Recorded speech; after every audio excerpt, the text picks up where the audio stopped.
En Italie à l'occasion d'un match du Calcio. Retour sur une semaine noire pour le foot italien. Vendredi dernier, le derby sicilien opposant Catane à Palerme dégénère dans et en dehors du stade.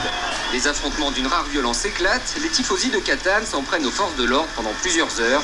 Le bilan est dramatique, un mort, 145 blessés et un quartier dévasté.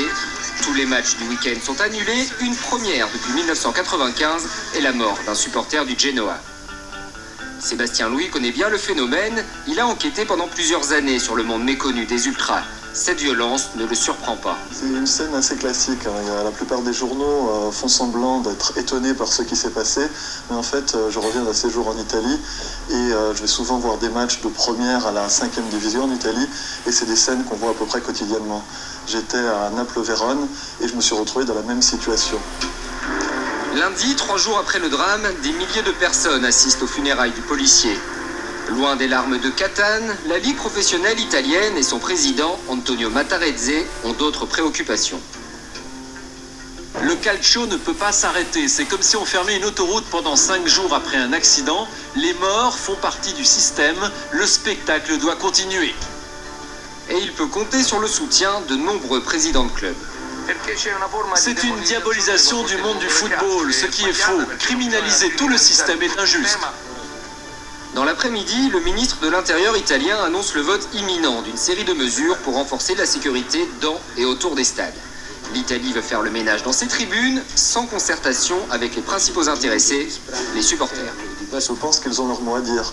Avant-hier, sur une émission de la télé italienne, j'ai entendu le leader des Ultras de Brescia qui a proposé d'arrêter le championnat pour 3 mois.